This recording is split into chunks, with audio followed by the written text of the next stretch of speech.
aí, guerreiros? Tudo certo? Eu sou o Jaime do Muito Mais Ação Jiu-Jitsu e no vídeo de hoje eu vou falar um pouco sobre graduação, troca de faixas e afins. Tem muita gente no canal pedindo para fazer vídeos sobre as faixas. Como faz para trocar de faixas, qual que é o tempo mínimo necessário para essa troca e o que precisa saber para poder graduar. Eu vou fazer vídeos sobre esse tema, porém eu acho de extrema importância eu falar a minha opinião sobre as faixas e sobre as graduações. Primeiro, você já deve ter notado que no final de ano é uma festa, né? Para situar você que está aí no futuro, não sei quando as pessoas estão vendo esse vídeo, né? Ele foi publicado em janeiro de 2016 e eu estou falando de dezembro de 2015. Mas eu acredito que todo final do ano deve ser a mesma situação. Então, como eu estava dizendo, você deve ter notado que final de ano é uma festa, né? Tanto no Facebook, no Instagram, é uma chuva de gente recebendo faixa nova, graus e tudo mais. Até aí tá tudo certo. Se você graduou, você tem que mostrar para todo mundo mesmo. Você tem que ter orgulho da sua nova faixa. Afinal, como eu já disse aqui no canal algumas vezes, não é fácil graduar no jiu-jitsu. Você deve ter percebido também que muita gente recebendo faixas realmente por méritos, né?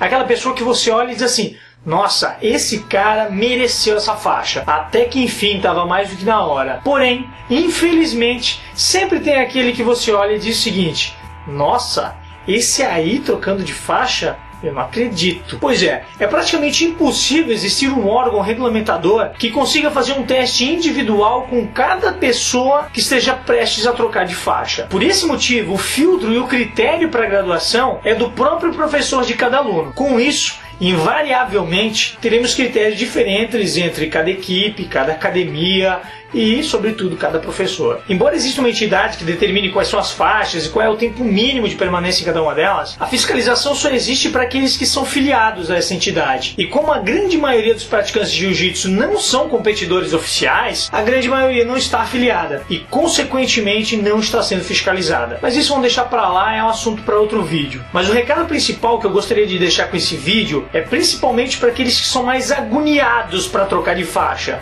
O que eu tenho para dizer para você, meu amigo, é o seguinte: não é você que pede a próxima faixa, é a próxima faixa que pede você. E o que eu quero dizer com isso é que você tem que ser tão bom na sua faixa atual que as pessoas olhem para você e tenham a sensação que você tem mais jiu-jitsu do que é o necessário para aquela faixa que você está usando. Por exemplo, que as pessoas olhem para você e digam: essa faixa branca está pequena demais para ele já merece a azul. Ou então, esse faixa azul aí já é um roxo disfarçado. Amigos, eu sei que é difícil, mas a sua preocupação tem que estar principalmente em desenvolver o seu jiu-jitsu independente da faixa que você estiver ostentando na cintura. Dizem que Hélio Gracie falou uma vez que as faixas servem apenas para segurar as calças. E com todo respeito ao grande mestre, no sentido literal dessa frase, eu não concordo. Afinal, eu acredito que a faixa ela representa muito de um lutador de jiu-jitsu. Ela representa qual é o nível de conhecimento técnico de jiu-jitsu que essa pessoa tem, mas principalmente o nível de maturidade que essa pessoa tem como pessoa e como cidadão. Porém, eu acredito que essa frase do grande mestre ele esteja querendo se referir a outro sentido. Por exemplo, de que não adianta você ter na sua cintura uma faixa marrom se você não tem jiu-jitsu suficiente para sustentá-la e acaba tomando amasso de qualquer um. Como já disse o grande Renzo Gracie, a faixa cobre apenas 5 centímetros da sua bunda. O resto, meu irmão,